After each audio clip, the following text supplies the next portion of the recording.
ये कहानी है मान्यता गुप्ता और अविनाश मल्होत्रा की, जो कि बचपन के बहुत अच्छे दोस्त थे और सिचुएशनशिप के चलते एक अनचाही शादी के बंधन में बंध जाते हैं। लेकिन क्या ये दोस्ती के कॉन्ट्रैक्ट की मैरिज टिक भी सकेगी? क्या कभी एक अच्छी दोस्ती शादी के रिश्तों की अनसुलझी गांठों को खोल पाएगी? वैसे अमूमन एक अच्छा दोस्त एक अच्छा पति या पत्नी साबित होता है या हो सकता है, लेकिन इस रिश्ते में ऐसा क्या खास है? क्या ये दोनों दोस्ती के भी आगे बढ़ पाएंगे कभी?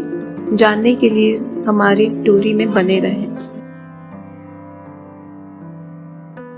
सुबह सुबह का टाइम था और अविनाश बस चुपके चुपके अपनी बुलेट को बिना स्टार्ट किए धक्का लगाते हुए लिए जा रहा था कि अचानक से पड़ोस वाले गुप्ता अंकल ने आवाज लगा दी कि बेटा अवि, तुम अपनी फटफटिया को ऐसे क्यों लिए जा रहे हो?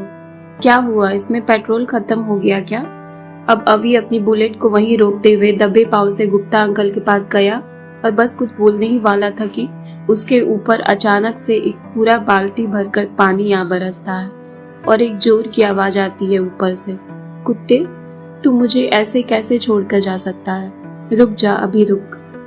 तभी के तभी अवि वहां से भागने की कोशिश करता है और अंकल से अपना हाथ छुड़वाकर भागता है कि तभी पीछे से उसके बचपन की दोस्त मान्यता भागती हुई आती है और कहती है, पापा, आज जो भी हो जाए इसे यहाँ से जाने मत देना किसी भी हाल में। लेकिन अवि अपनी बुलेट की परवाह किए बिना ही वहां से बस भागने की सोचता है और मान्यता भी भागते भागते जो बाल्टी उसके हाथ में थी वही फेंक कर मारती है और बाल्टी उसके पैरों में जा लगती है और अवि चोट लगने की वजह से वहीं गिर जाता है।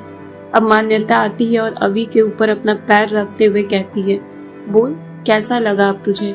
अवि अपने कान पकड़ते हुए कहता है, मनु, सच में तू काली माता लग रही है। अब मान्यता और जोर से चिल्लाती हुई फिर से कहती है, कुत्ते, तू सुधर जा। कहाँ जा रहा था तू, वो भी मुझे बताए बिना? कैसे चोरों की तरह से अपनी बाइक ऐसे निकाल के ले जा रहा था जिससे मुझे कानों कान खबर ना हो? तू नहीं जानता है पर मेरे जासूस चारों तरफ है। अवि अब थोड़े दर्द भरी आवाज निकालते हुए कहता है, देख मनु, तू एक बार फिर सोच ले कि वाकई में तुझे इसी प्रोफेशन में जाना है। मैं तुझे थोड़ा टाइम देना चाहता था, इसीलिए बस अभी तक तेरा फॉर्म नहीं भरा। वैसे देखा जाए तो तू पुलिसिनी अच्छी बनेगी, मुजरिमों को सूंघ सूंघ कर निकाल लेगी। मनु, यार तू गलत प्रोफेशन में जा रही है। अब मनु अपना पैर अवि के ऊपर से उठाकर उसके ऊपर झुकते हुए उसके कॉलर से उसे पकड़कर उठाती है और कहती है, तुम जैसे मेरे कुत्ते दोस्त अगर कोई घपला कर दे तो उन्हें बचाएगा कौन? जो अगर मैं पल गई तो मैंने नहीं छड़ना तुम जैसों को। आई समझ? इस करके मैंने यही प्रोफेशन चुना है और बाय द वे, तूने जो डॉक्टर का प्रोफेशन चुना है उसमें मुझे लगता है, बल्कि 100% भरोसा है कि अगर गलती से कोई सुंदर लड़की टेबल पर आ गई तो तू उसे ठीक करने के बजाय पहले उसके साथ फ्लर्ट करेगा। बस इसी वजह से मुझे ये लाइन लेनी पड़ी। अब तुम लोग जो कुत्ता फजीहत मचाओगे उसे कौन समेटेगा? वो क्या है ना, मैं अपने दोस्तों को ऐसे आवारों की तरह मरते हुए नहीं देख सकती। और इतना कहते ही मनु अवि का हाथ छोड़ देती है और वो सीधे धप करके नाली में जा गिरता है और मनु उसकी जेब से बुलेट की चाबी निकालकर वहां से उसकी बुलेट स्टार्ट करते हुए निकल जाती है। तभी वहां खड़े लोग जोर से कहते हैं, चलो रे चलो, ये तो इनका रोज का काम है। ये अवि कभी सुधरेगा नहीं और मनु कभी इसे छोड़ेगी नहीं। सच में चूहे बिल्ली की तरह ही है।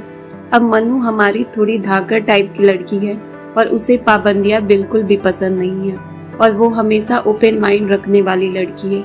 जहाँ उसे सारे मर्दाना शौक है, वहीं हमारा अवि बिल्कुल चॉकलेटी हीरो टाइप। उसे अपने लुक्स और अपने आप पर ध्यान देना बहुत पसंद है और शायद इसी वजह से वो हमेशा लड़कियों के बीच में घिरा ही रहता है।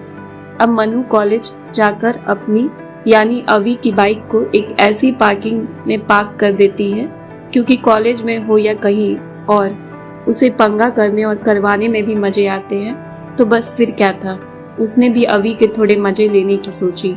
अब बेचारा अवि जैसे तैसे करके एक सुंदर और हॉट लड़की से लिफ्ट मांगकर पहुंचता है और जाते ही उसकी आंखें फटी की फटी रह जाती हैं, ये देखकर कि उसकी बाइक मनु ने कहाँ और किसकी जगह पार्क की है।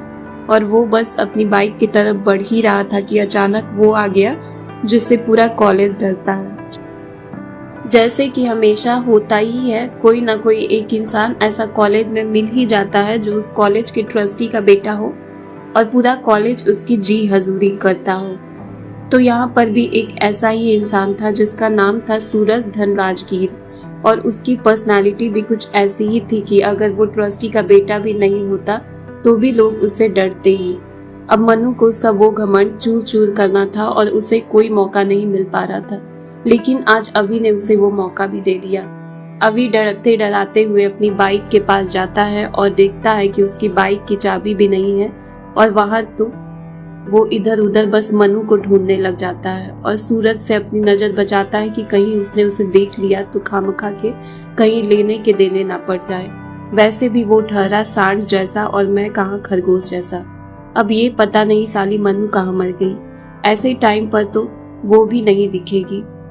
अब उसने सोचा कि क्यों ना मनु को फोन किया जाए और उसे बुलाकर जल्दी ही वहां से अपनी बाइक हटा ली जाए। अवि ने अपना फोन निकाला ही था कि अब सूरज उसके सामने साक्षात यमराज बनकर खड़ा था और उसे देखते ही अवि का फोन उसके हाथ से छूट गया। अब क्या होगा अवि का? क्या मनु उसे बचाने वापस आएगी? कौन है ये सूरज? जानने के लिए जुड़े रहिए इस कहानी के अंत तक।